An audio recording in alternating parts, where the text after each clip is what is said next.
natin kailangan magbuhat ng literal na cross dahil ginawa na yun ni Jesus. Pag ginawa mo yun ulit, pinapakita mo na hindi sapat ang ginawa ng Panginoon. Bagamat may ilan sa inyo ngayon, maaaring sa bisyo, maaari kayo ay biktima ng mga kahinaan o kasalanan. Sabihin na natin, lahat ng mga katarantaduhan ay nagawa nyo na. Pero nais ko sabihin sa inyo, hanggang ngayon, Magandang araw po sa inyong lahat, Sir JR po ng Usap-Usap University mga ka-U3. Tuloy po kayo kung kayo po ay baguhan dito sa ating channel. Ang ating ginagawa dito sa U3, tayo ay nanonood ng mga religious videos, preaching, sermons at iba pa. And for this particular one, this is quite special actually dahil ito po ay preaching po sa bus. At ang video na ito ang pastor daw po ay si Pastor Earl Pestaño. Ayan, title po ng video, Preaching at the Bus. And the reason po kung bakit meron po tayong ganito na submission is recently nag-post po tayo ng isang balita, hindi po sa Pilipinas kundi po sa isang airline sa Korea na kung saan binigyan nila ng penalty o fine yung dalawang Korean pastor na nag-public preaching sa airline sa loob mismo ng eroplano mga ka-U3. So I am curious kung ano po yung structure, ano po yung mensahe na kanilang sinishare, and usually po kasi marami po sa mga ganito ay humihingi ng contribution or offering as a support sa kanilang ginagawa, something like that. At sa akin pong background, isa naman po akong video reactor. Hindi po ako member ng church po ni Pastor Earl. So as I will be watching this, maaari na mag-agree ako or mag-disagree, but definitely wala po tayong religious agenda. Wala tayong sinasabi ng isang reliyon ay dapat niyong kaaniban or wag niyong kaaniban. So let us watch this video together. Sabayin niyo po ako. Let's go. commanded His love toward us, that while we were yet sinners, Christ died for us. Amen. Nais ko pong bigyan ng pamagat ang aking po ibabahagi sa inyo that Jesus loves you. Mel. Maaring pero sa inyo dito hindi na nakakaramdam ng tunay na pag-ibig. Maaring kayo po ay di nakaramdam ng pag-ibig ng inyong magulang, pag-ibig ng inyong mga kamag-anak o kapatid, o kayo ay sawi sa pag-ibig. Nais ko pong bigyan kayo ng magandang balita that Jesus loves you. Na ang Panginoong Yesus po ay mahal na mahal po kayo. Nananalangin po muna tayo.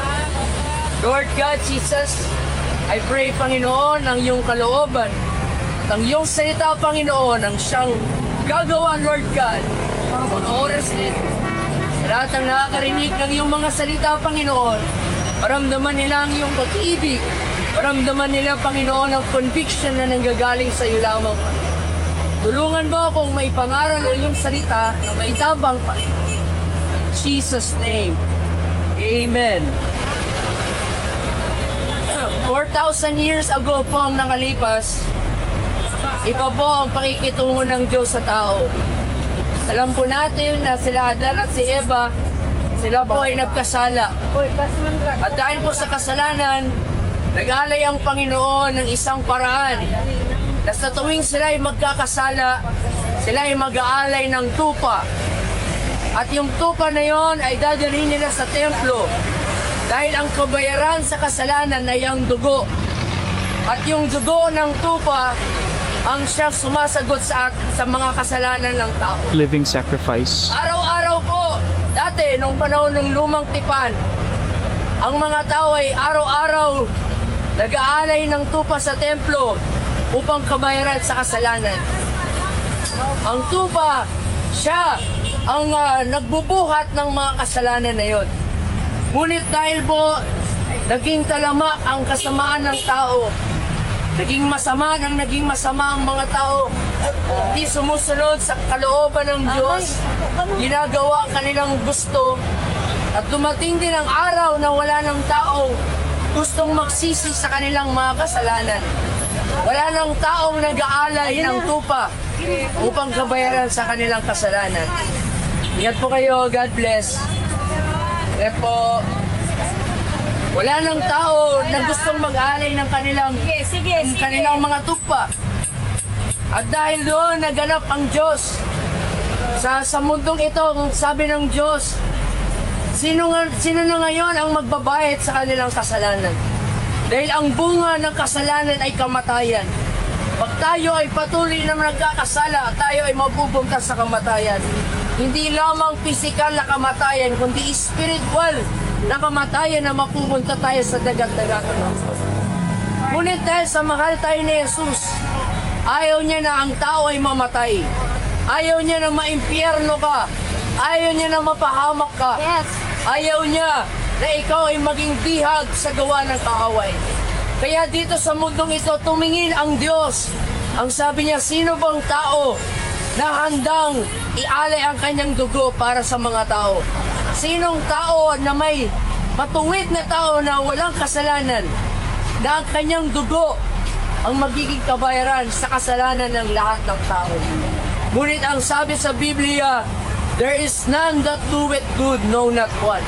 Yes. For all have sinned and come short Of the glory of God. Lahat ng tao po ay masama. Lahat ng tao ay makasalanan. Kahit sino ka pa, kahit ako, kahit mga nagsisimba ng mga tao, lahat tayo ay nagkakasala.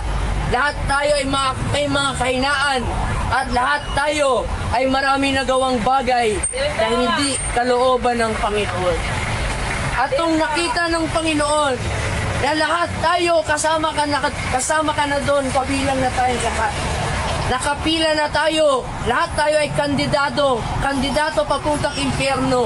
Tayo ay mapapahamak, mga kapatid, dahil sa ating mga kasalanan. Yes. Ngunit, mahal na mahal tayo ng Panginoon. Yes. Jesus Christ loves us so much na hindi niya kayang pigilan ang kanyang sarili na pagmasdan lang tayong mapahamak at mamatay. Yes, yes. Hindi niya matitiis na tayo ay umiiyak doon sa dagat-dagatang apoy at nagtitiis ng habang buhay na kaparusahan. Since Jesus Christ loved us, ang Panginoon ay Espiritu. At dahil ang Panginoon ay Espiritu, wala siyang dugo. Pero ang sabi ng Panginoon, mahal na mahal niya tayong mga tao. At dugo ang kabayaran sa kasalanan. Yan ang nakasulat sa batas. Ang Panginoon po ay hindi niya sisirain o ilalabag yung batas. Yung batas. Kundi, the Bible says, He comes to fulfill the law and not to destroy the law. And the Lord, the requirement of the law is the blood. So dahil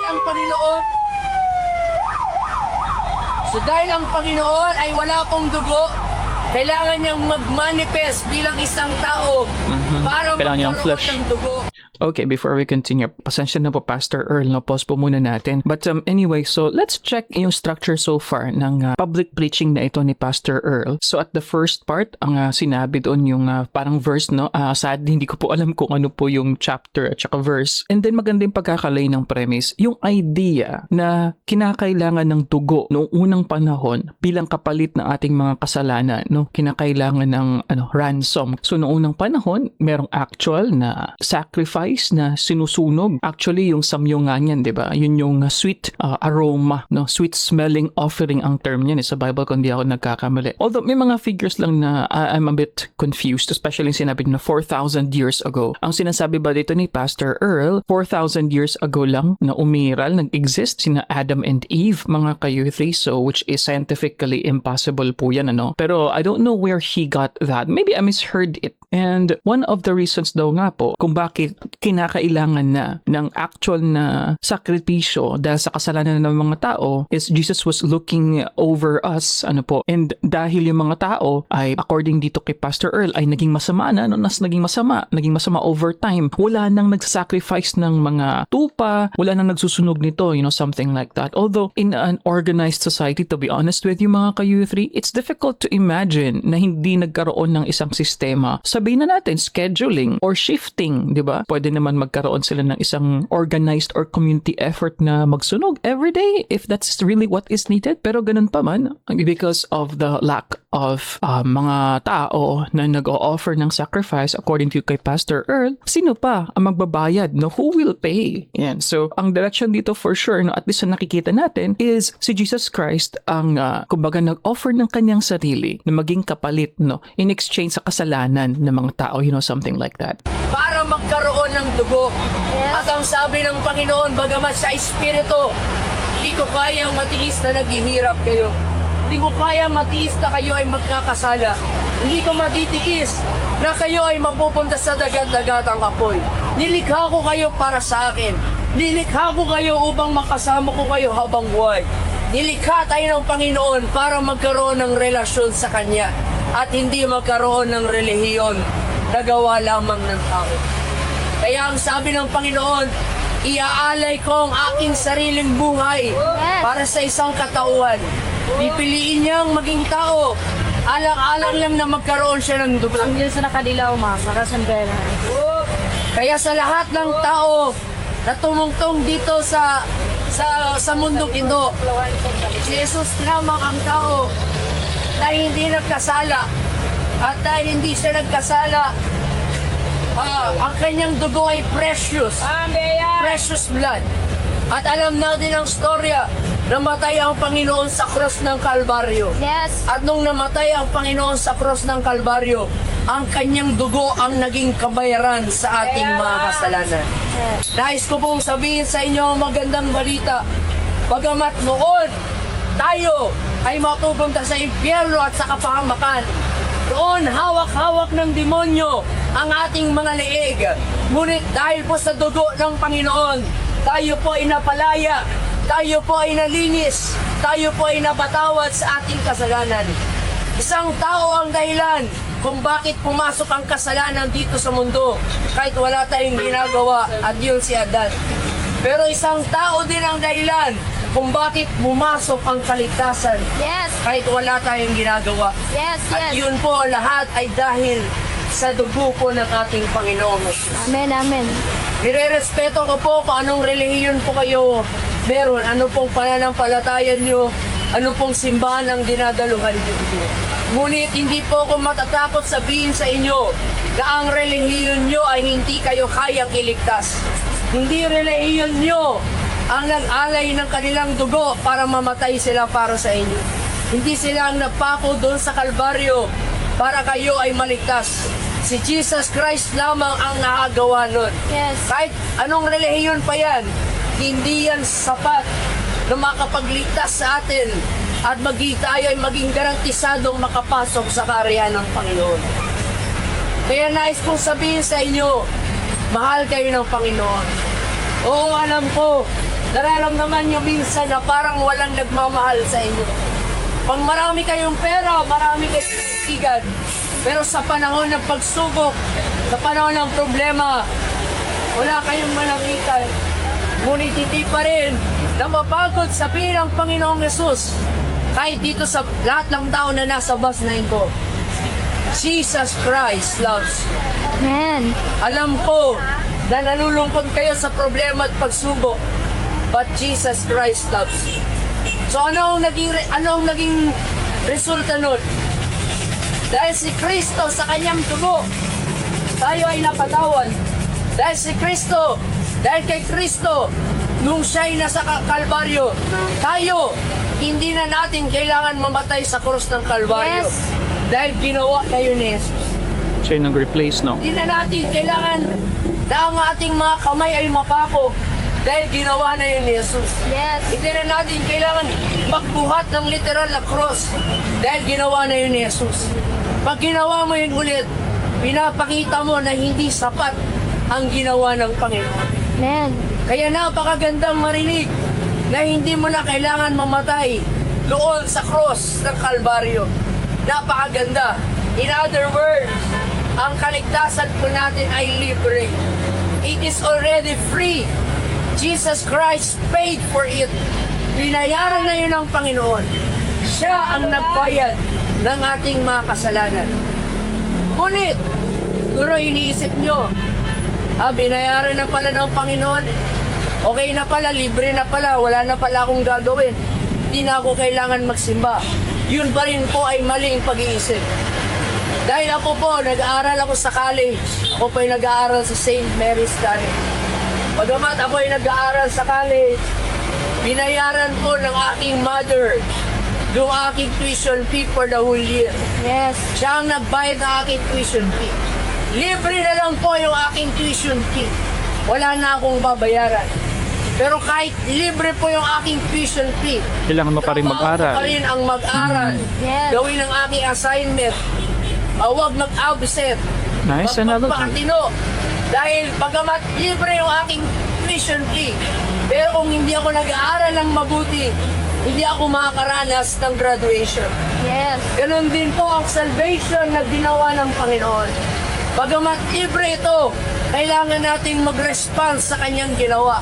Kailangan natin, bagamat hindi sapat na masuklian ang kabutihan ng Diyos. We have to do Hindi our part. sapat na masuklian natin ang kadakilaan. Okay, before we continue, very interesting analogy po, ano? So, doon na po tayo sa analogy mismo. Nagustuhan ko po yun. Nang sinasabi na parang, kumbaga, kahit na free yan, kahit na someone already paid for that, no? Kinakailangan pa rin natin gawin yung part natin bilang mga Kristiyano. Hindi pwede na, andyan naman pala yung salvation, wala ka nang gagawin. So, as if to say, of course, that you really have to work for your salvation. Hindi pwedeng papetiks-petiks lang. Pero, sinabi niya kasi kanina, ni Pastor Earl, na kinakailangang magsimba. So, the next question here, I think, is where can we go? Dahil sinabi niya kasi kanina na hindi daw importante ang relihiyon. So I'm trying to reconcile here, no? Kung hindi pala importante ang relihiyon, we will not have a place to stay dahil ang assumption ko is sa relihiyon meron silang simbahan. Sinabi niya kasi kanina na ang importante ay mayroong relationship at hindi importante yung relihiyon for your salvation, something like that. Also, interestingly, nasabi din ni Pastor Earl na really caught my attention. Yung sinabi niya na ang reason na nakapasok yung sin is because of Adam. So hindi pala kay Eve. So hindi pala natin pwedeng masisi yung devil, yung snake sa pag-enter, no? Sa paradiso yan yung Eden, di ba po? So si Adam po pala ang dapat na ma-blame. Very interesting. Although if we philosophize, kumbaga, ito pong idea ng salvation, I find it interesting, especially, with this Pastor Earl, and towards the others, of course, when we talk about religion, na yung pagkaka-phrase is garantisadong kaligtasan, mga ka-U3. If you think about it in a secular, and sabihin na lang natin na non-spiritual way, paano natin mag-guarantee ang isang bagay when we talk about an afterlife na wala pa namang tao na nagmula doon, no, literally. Wala pa namang taong bumalik mula sa kamatayan at nagsabi at talagang nag-document na ito yung nangyari sa buhay ko. So in a non-spiritual sense, people will be asking, how can people be so sure that there is an afterlife and what happens in the afterlife if no one really came back from the dead? Pero lahat po ng kultura, mga religion is meron po talagang idea, no? Mostly, may idea, may konsepto ng afterlife. Journey towards the, kumbaga, the spiritual realm, something like that. Also sa preaching ni Pastor Earl, mayroong subtle na pag-criticize, no, sa penitensya. Hindi na natin kinakailangang mag-carry ng literal na cross, no, na ginagawa ng ating marami sa mga Catholic natin na mga kababayan because, of course, the perspective is like Jesus Christ carrying the cross, so I have to also literally carry the cross. Pero sinasabi dito ni Pastor Earl, you don't need to do that, mga ka-U3. Dahil ginawa na yan ni Jesus Christ, po. And if you do that, it's as if you are saying na hindi sapat yung ginawa ni Jesus Christ noon pa man, mga ka-U3. Wala tayong sapat na magagawa. Pero nais ng Diyos ang pananampalataya natin. Ang pananampalataya na may kasamang gawa. Kumbaga, ayaw ng Panginoon na siya lang ang nag-I love you, na wala kang I love you too. At ayaw ng Panginoon na wala kang binabalik sa I like kanyang that. pagmamahal. Kaya ang pagpapalik ng pagmamahal natin sa Kanya ay hindi lamang pagsisimba. Yan po ang totoo. Pwede ka pong magsimba, pero hindi mo mahal ang Panginoon. Nagsisimba ka lang dahil tradisyon. Nagsisimba ka lang dahil pinalaki ka ng ganun. O kaya nagsisimba ka lang para lang may magawa pag linggo. Pwede kang nasa simbahan pero hindi mo mahal ang Panginoon. At yun po ay hindi nagbibigay ng kagalakan sa Panginoon. Ang gusto ng Panginoon ay hindi relihiyon. Ang gusto ng Panginoon ay relasyon sa Kanya. Amen. Yung relihiyon mo pa ngayon ay talagang nararamdaman mo ang buhay na Diyos o parang patay pa rin ang lahat. Kabisado mo lahat ng mga panalangin pero hindi nanggagaling sa iyong puso, puro sa isip lamang. But Jesus Christ loves you. I'm telling you, bagamat may ilan sa inyo ngayon, maaaring sa bisyo, maaari kayo ay biktima ng mga kahinaan o kasalanan. Sabihin na natin, lahat ng mga katarantaduhan ay nagawa nyo na. Pero nais ko sabihin sa inyo, hanggang ngayon, Jesus Christ loves you. He hates your sin, but He loves the sinners. Parang sino ba sa ating dito ang mga magulang? Ayun ang mga magulang. Bagamat nagkakasala po ang inyong mga anak, maaring nagagalit kayo sa kasalanan ng inyong anak. Pero mahal niyo pa Pero rin. hindi ibig sabihin na galit kayo mismo sa inyong anak. Galit kayo sa kanyang ginagawa. Pero hindi sa inyong anak. Ganon din ang pagmamahal at ang pag-ibig ng ating Panginoon. Bagamat may kasalanan ka, basta't ika'y manunumbalik sa Kanya, napakalaki po ng kamay ng Panginoon hanggat talagang tatanggapin Kanya ano man ang iyong mga pagkukulang, ano man ang iyong kailangan. Kaya ulitin ko mga kapatid, bago pa man ako magtatapos, noon sa lumang lipan, kailangan nilang mag-alay ng kupa. Kailangan nilang mag-alay ng kupa araw-araw para mabayaran yung kanilang kasalanan. Pero nung dumating si Jesus Christ ang tupa. He is the Lamb that was slain who will take away the sins of this world. Hallelujah! Napakaganda pong marinig mga kapatid. Hindi na natin kailangan magdala ng kupa sa simbahan dahil si Jesus Christ na ang naging kupa na yon. And the Bible says na ang kanyang ginawa is once for all. Yung kanyang ginawa ay sapat na. Hindi na natin kailangan pang One for all or for one. Ayan. Kaya alam ko, naririnig niyo ang boses ko. Pero sa totoo lang, hindi boses ko ang naririnig ko. Ang naririnig niyo ay ang Panginoon. Hindi ko sinasabing ako ang Panginoon. Kung hindi lang bahagi ko ang salita ng Panginoon.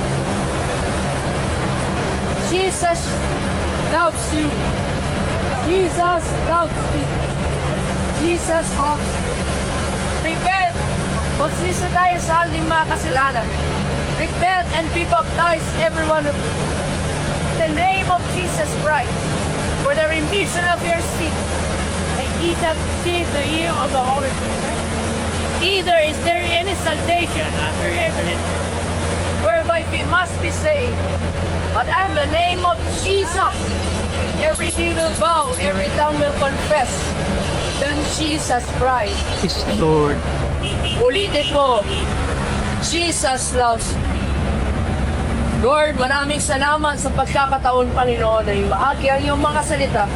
Hiling ko, Panginoon, na ito ay magtatatak sa kanilang puso at sa kanilang kaisipan. Salamat sa kanilang panahon na makarinig ng iyong mga salita, Panginoon. Na ito ay magkising sa kanila sa katotohanan ng iyong pag-ibig ay nandiyan nag-aantay lamang sa kanilang paglapit. Pinapalik ko, Lord, ang pukapurihan sa iyong pangalan. In Jesus' name, Amen. Thank you po, pakikinig. God bless. Salamat sa driver.